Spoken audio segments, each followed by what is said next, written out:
Hello everyone. Today I'm starting chapter 2, Internet Services and Mobile Technologies. Web services.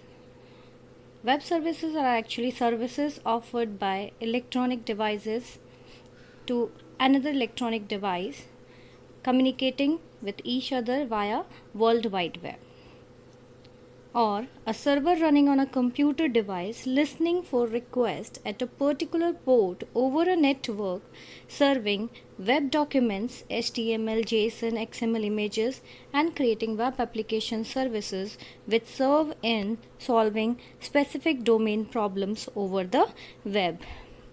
So in short, students, actually a device communicate with another device using internet.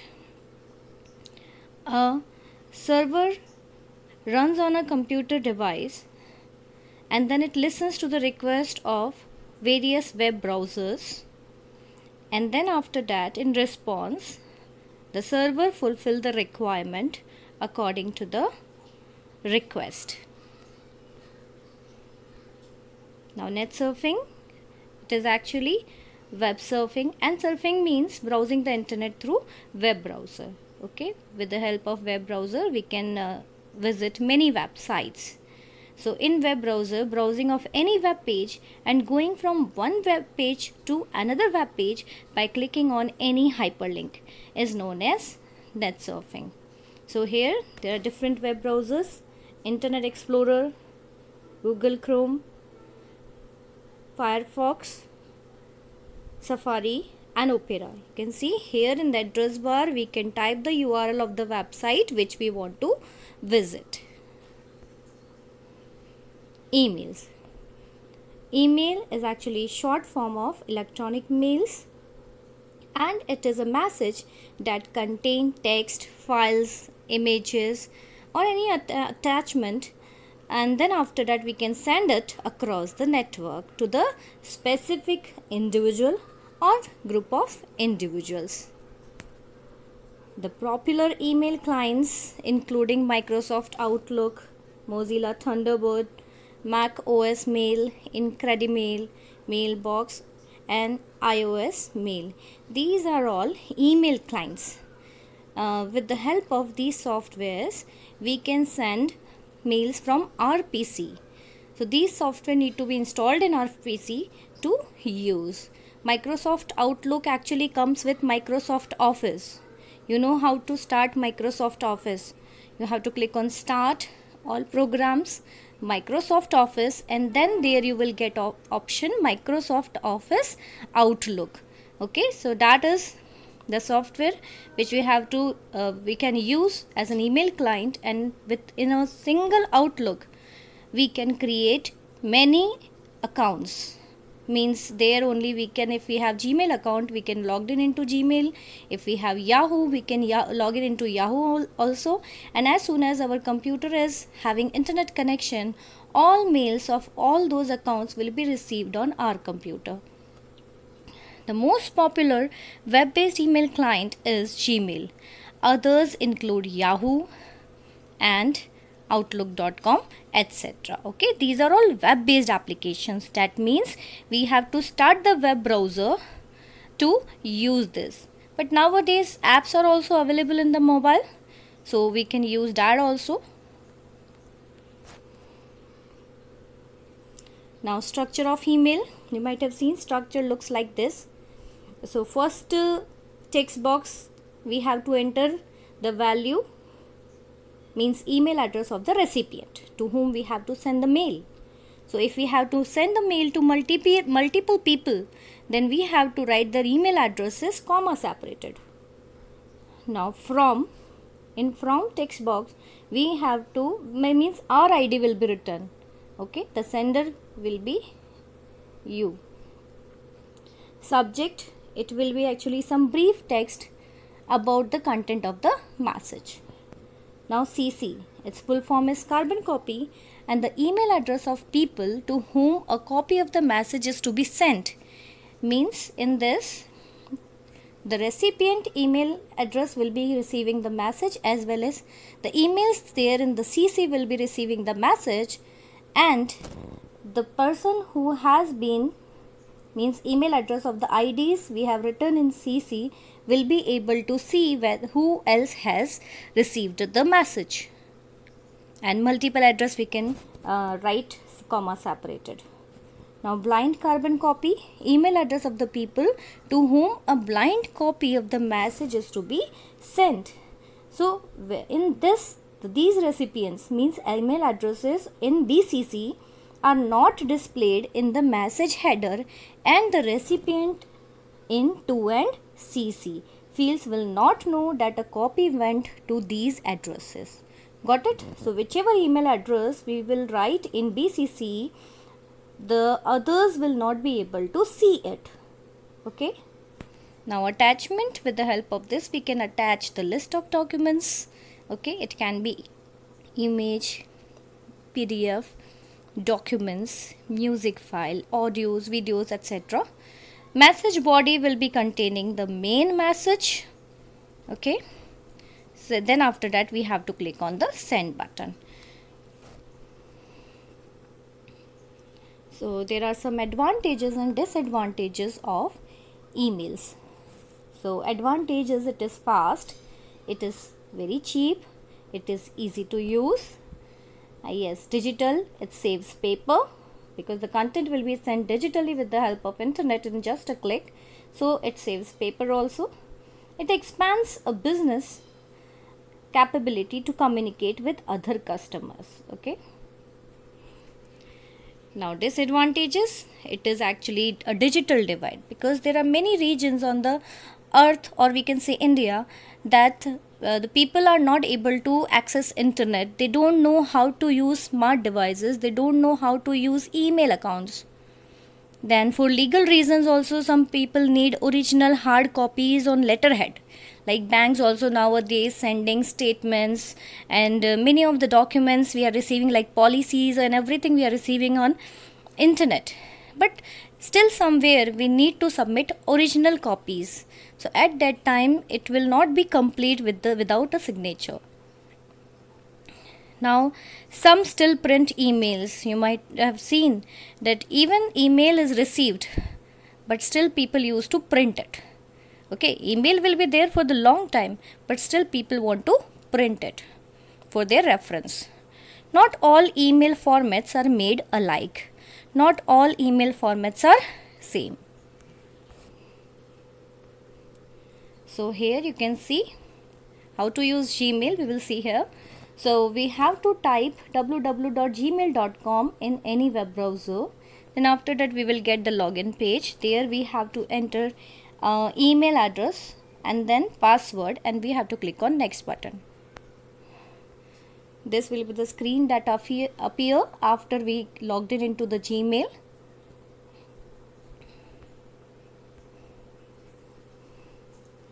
Here you can see I have opened an email, and then after that when you will click on these three dots at the top right, you will be able to see the reply and forward button.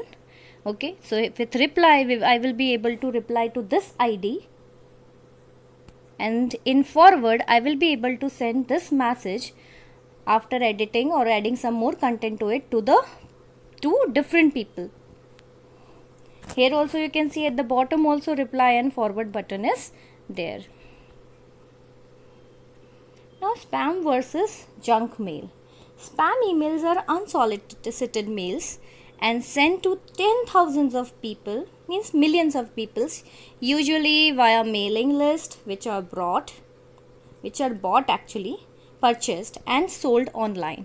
It can also be malware, viruses, phishing links, or other malicious content which is usually sent via unsecured email servers or compromised PCs. Got it?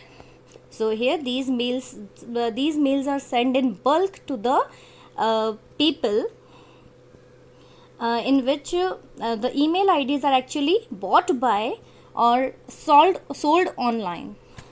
Now junk emails are actually genuine messages for marketing promotional, sales purposes, etc., which end users may have signed up for but no longer wish to receive or believe they did not sign up for.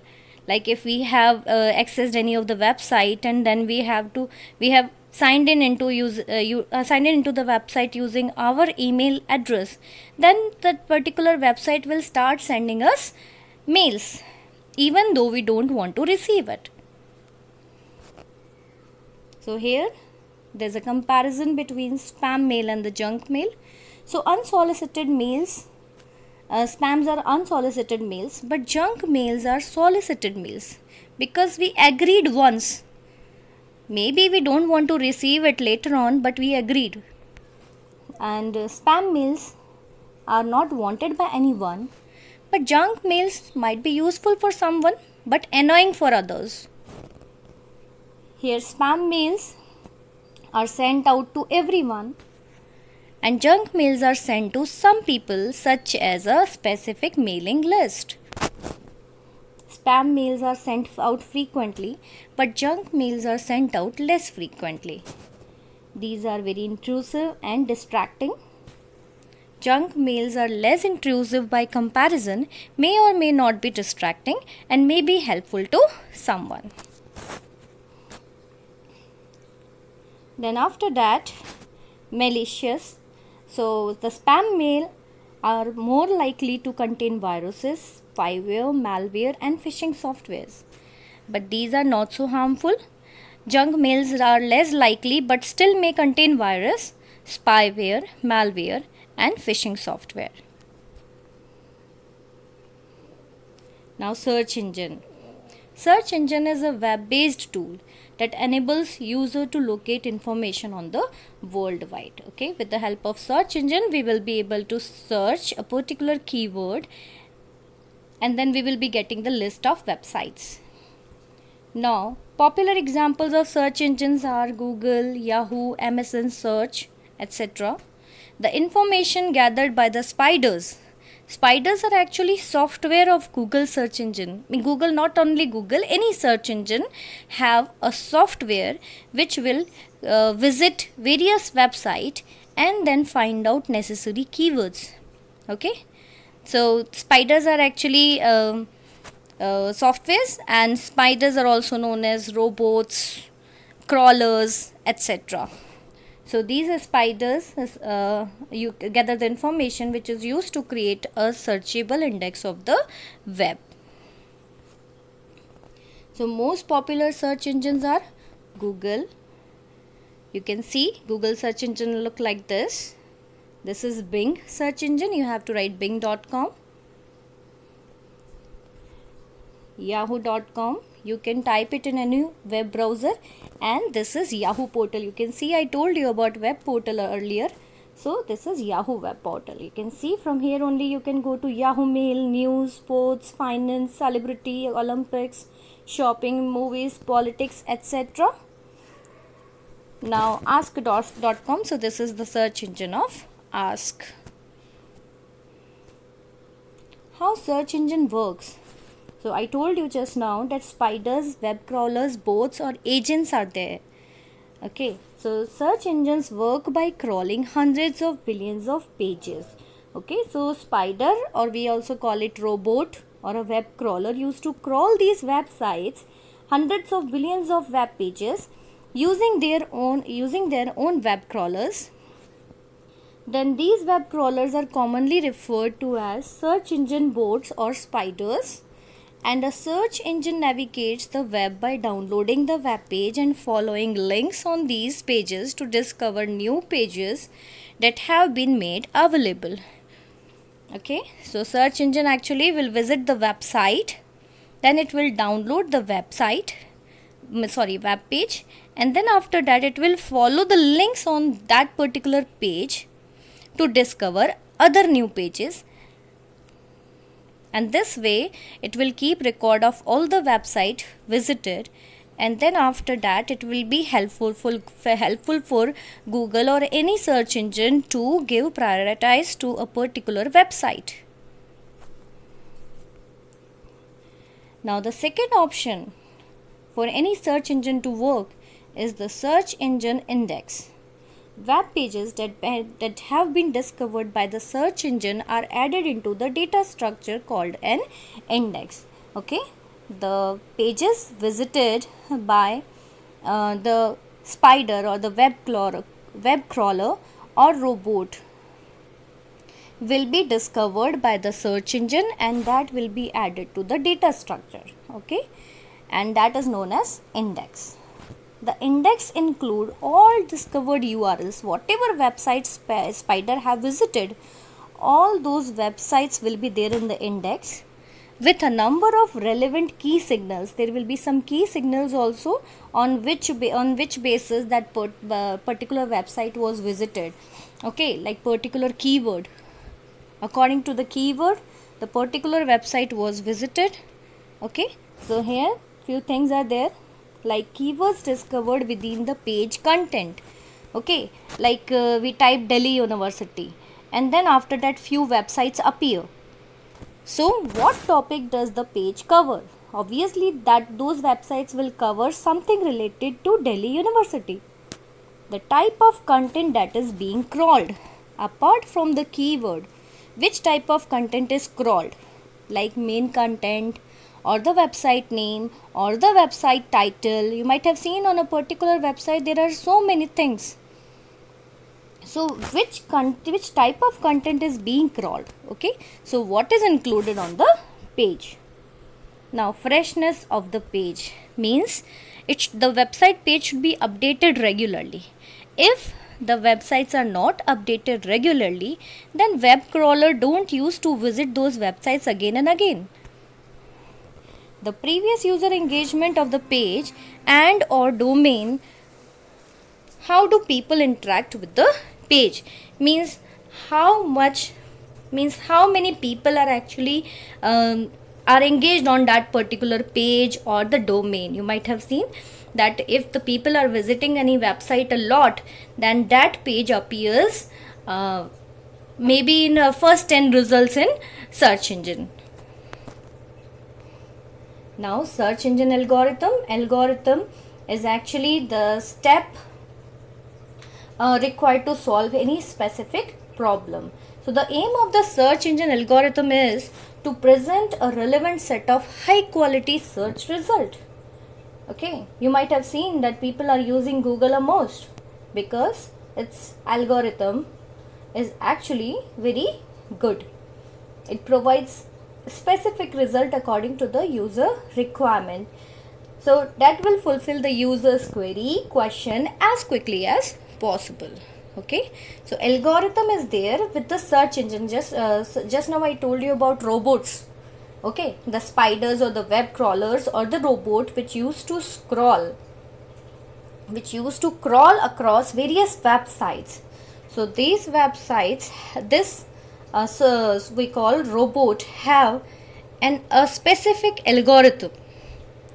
Okay, the user then select an option from the list of search results, and this action along with the subsequent activity then feeds into future learning which can affect search engine ranking going forward. Okay, so whatever website user want to visit will be there in the search result, and when the user click on it, then the new record will be entered by the web crawler in the index, means in the record of search engine, and maybe that will be helpful for the search engine to rank that particular website.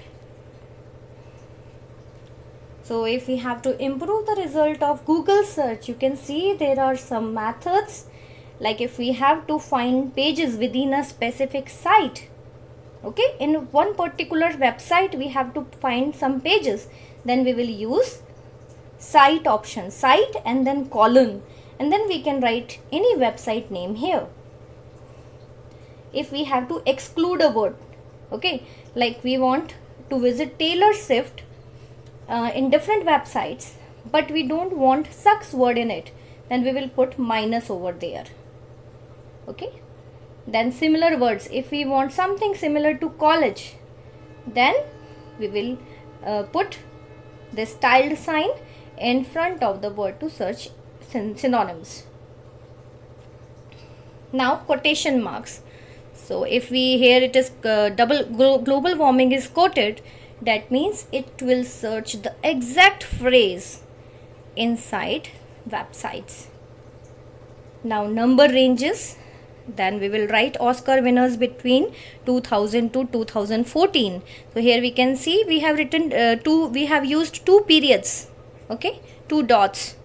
So it includes two periods when you want to search within two number ranges suitably for years, prices or series of numbers. Whenever we have to deal with numbers in a particular range, at that time we will use this. Then document type. If we have to find a particular type of document, then we will use file type. Okay, file type colon. You want to search PPT or PDF or .docx, etc. So you can write. Now definition. If you want to any definition of any of the word, then you will write define, then colon, and then the word of which you want the definition. Now calculator. If you have to calculate something for simple math problems, okay, consider using Google, then we will write it like this. Okay, so students, you can see in the last there is unit converter. Okay, it is very easy to convert various units. You can simply convert anything to temperature, volume, mass, area, speed, length or time, etc.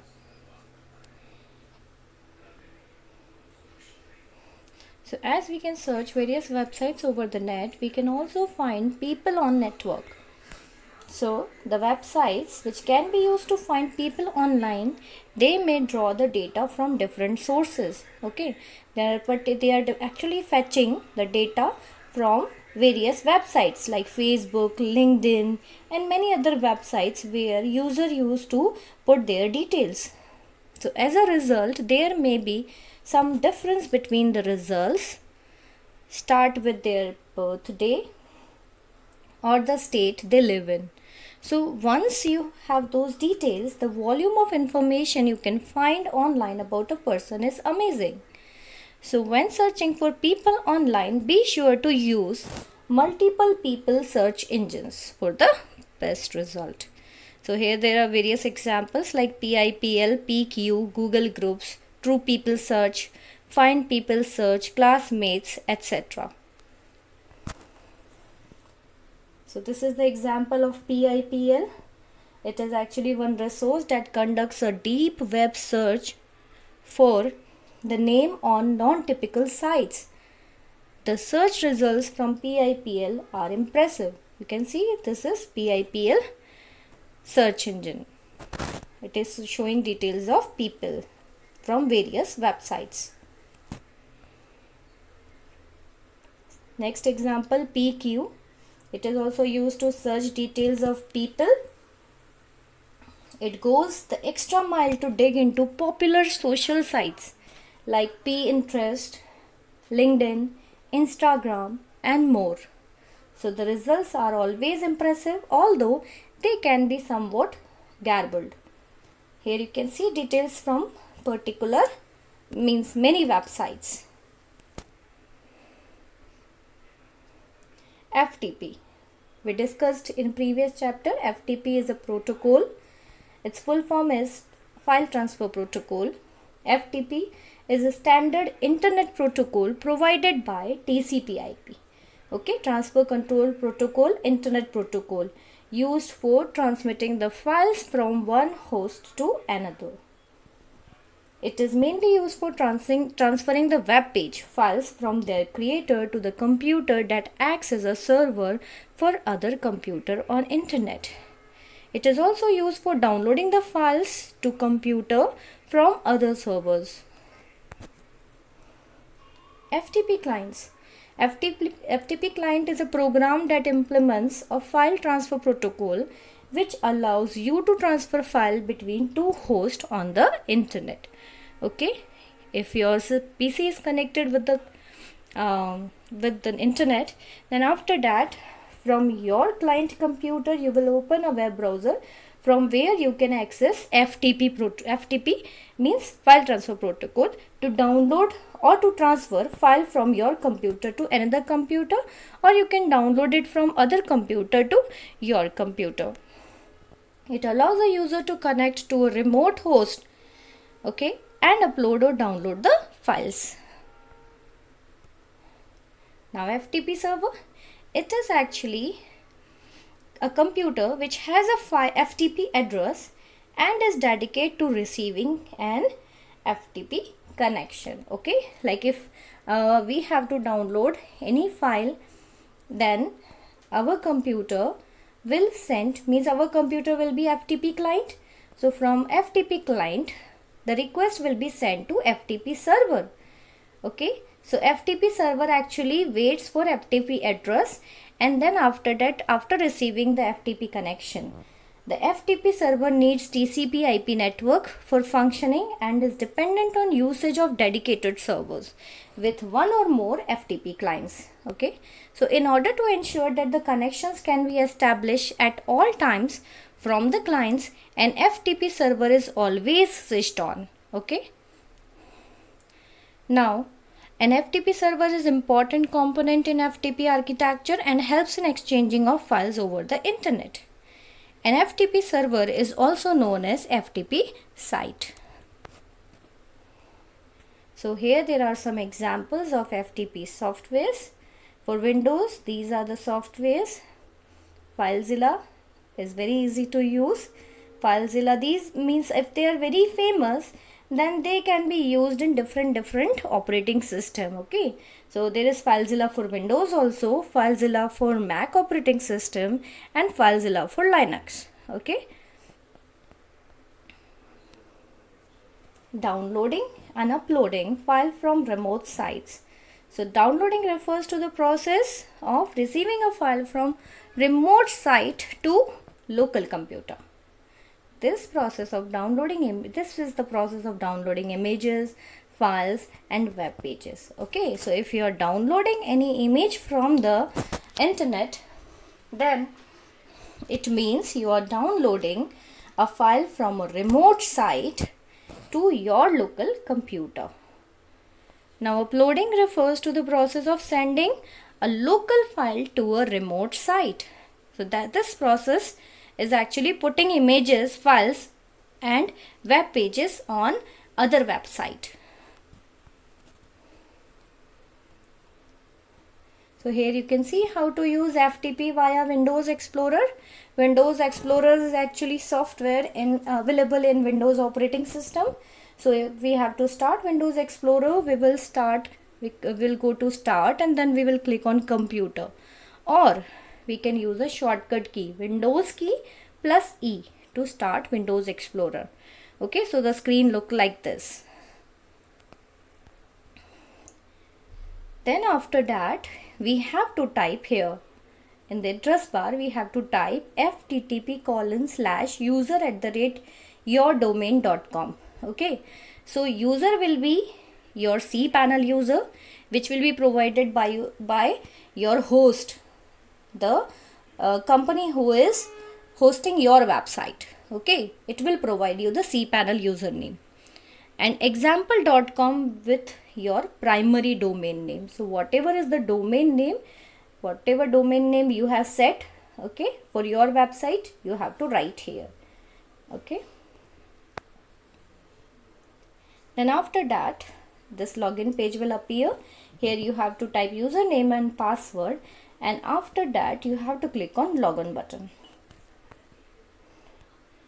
So once you have open FTP connection, you can drag and drop various files to and from this window in your computer to upload and download files.